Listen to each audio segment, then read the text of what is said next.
Good morning, studiers. Let's dive into the good book, the King James Bible, and see what ancient wisdom of what God has to say about our modern day scrolling habits and the wild world of online content. The King James Bible is surprisingly relevant to our digital dilemmas. When you're scrolling online, it's like wandering through a vast, glittering bazaar. It's crucial to exercise discernment in your online activity, especially when it comes to what you interact with. Even if a message appears positive, examine its origins and underlying themes. If its introduction signals a connection to darkness, remember this powerful biblical warning: Satan himself masquerades as an angel of light. That's right, the enemy is a master of disguise. Though something online may seem to bear good fruit, remember that a rotten root cannot produce it. As Christians, we are called to avoid all participation in unrighteousness. 2 Corinthians 11:14, and no marvel, for Satan himself is transformed into an angel of light. This verse is a serious spiritual spotlight. It tells us that evil can present itself in a very attractive, good-looking way. Think of those online posts or videos that feel just right, almost too good to be true, but something about them feels off in your spirit. That is your discernment bell ringing. The devil doesn't always come with horns and a pitchfork.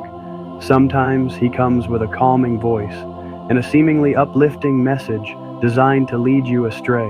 Be watchful of the names of things claiming to be good on the internet, because the enemy is boastful, and not all the time, but sometimes he will even tell on himself. And other times, the adversary will try to disguise himself as light. Watch the name he goes by, as well as the fruits produced. The Bible reveals his nature and his works. John chapter 8, verse 44, "Ye are of your father the devil, and the lusts of your father ye will do. He was a murderer from the beginning, and abode not in the truth, because there is no truth in him.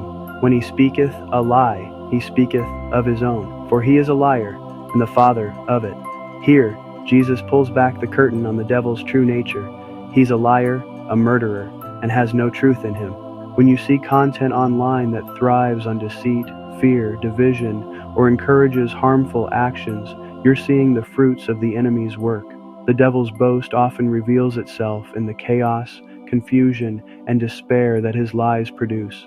Have you noticed? Even scrolling through social media sites like Facebook, there is so much propaganda, most created by AI, that just makes you want to keep watching. It doesn't attempt to brainwash our kids or us, and I say attempt because it is already doing it. The Bible warns us to be watchful.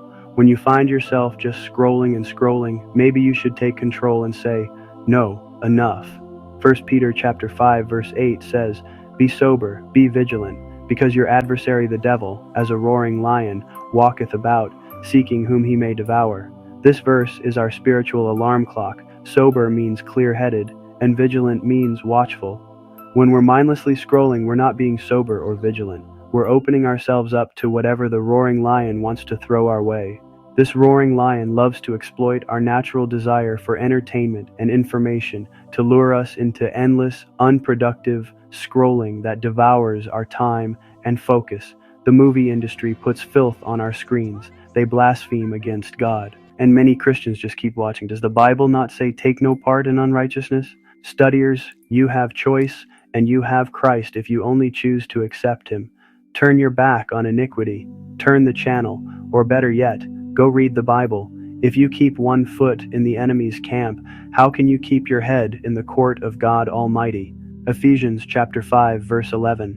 "And have no fellowship with the unfruitful works of darkness, but rather reprove them." This is a direct command, studiers. Fellowship means partnership or participation. When we knowingly consume content that blasphemes God, promotes evil, or leads to sin, we are, in a sense, having fellowship with those unfruitful works of darkness. We are called to reprove them, which means to expose or rebuke them, not to partake in them. You know you do not like what you see, but you keep watching. Are you not giving the devil a foothold? Ephesians chapter 4, verse 27. "Neither give place to the devil." This is short, sweet, and to the point. Giving place means giving him a foothold, an opportunity, or an open door. There are no coincidences that happen around us. There are powers, principalities, and God Almighty will not be mocked. Galatians chapter 6 verse 7 says, "Be not deceived, God is not mocked, for whatsoever a man soweth, that shall he also reap." This is the law of spiritual cause and effect. We can't just passively consume whatever comes our way and expect no consequences. If we sow our time and attention into ungodly content, we will reap its negative effects. God is not mocked, He sees our choices, and He is just. So, does King James Bible foresee smartphones? What do you think? Its teachings on diligence, wisdom, self-control, and avoiding idleness and distraction provide a strong moral and ethical framework that can be applied to the challenges posed by modern technology like excessive phone scrolling. It's like God gave us the ultimate instruction manual for life, including the digital age. The Bible frequently speaks against idleness, laziness, and wasting time. Excessive scrolling can certainly fall under this category, as it often involves unproductive use of time that could be spent on more meaningful activities. Proverbs chapter 6, verses 6 to 11. Go to the ant, thou sluggard, consider her ways, and be wise, which having no guide, overseer, or ruler, provideth her meat in the summer, and gathereth her food in the harvest. How long wilt thou sleep, O sluggard? When wilt thou arise out of thy sleep? Yet a little sleep, a little slumber, a little folding of the hands to sleep, so shall thy poverty come as one that travelleth, and thy want as an armed man. The ant teaches us here. Ants are busy, self-motivated, and prepare for the future. Are we like the ant, using our time wisely, or are we sluggards, caught in the digital dreamland, letting valuable time slip away? Excessive scrolling is like hitting the snooze button on our responsibilities and opportunities. Proverbs chapter 19, verse 15. Slothfulness casteth into a deep sleep, and an idle soul shall suffer hunger. This verse paints a vivid picture.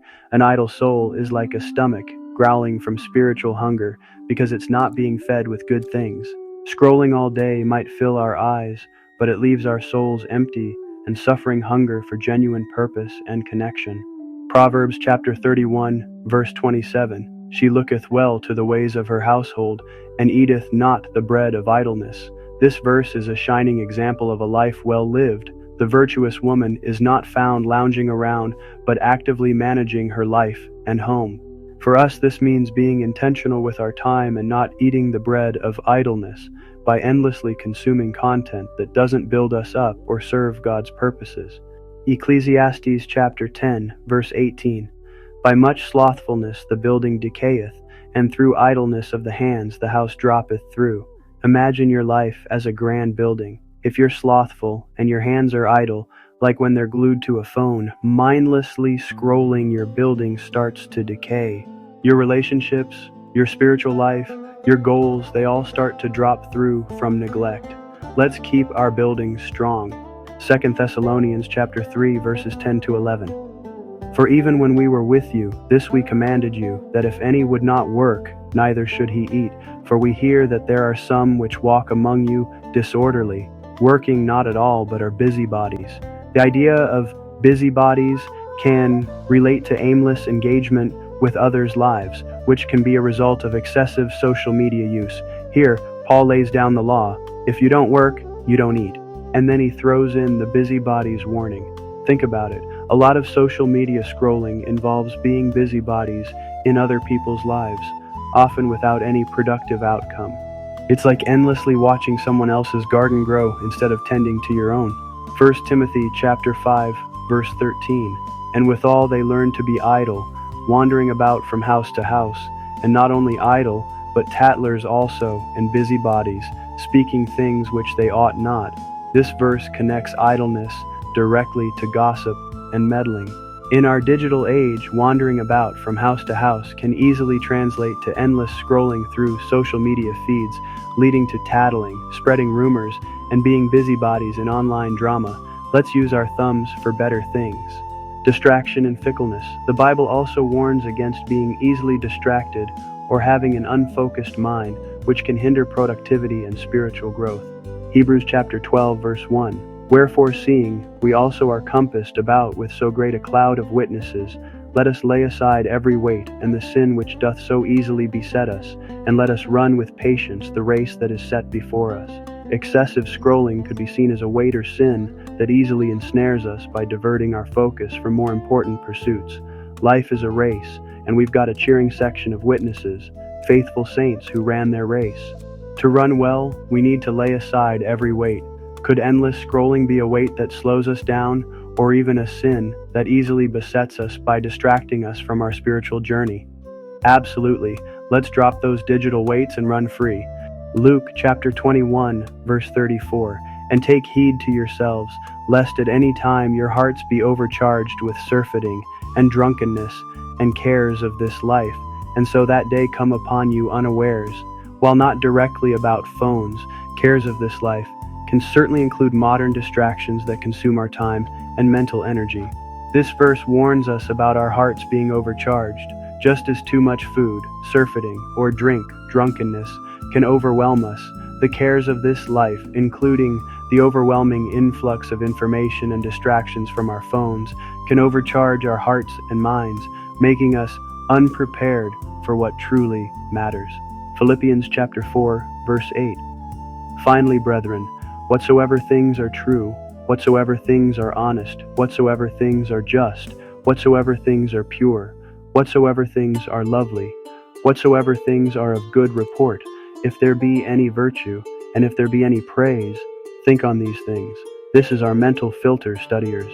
Instead of letting random, unedifying content fill our minds, this verse gives us a checklist for what we should be thinking about.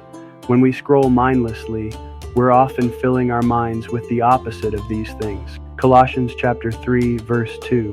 Set your affection on things above, not on things on the earth. Where is your heart's desire? Where are your passions truly set?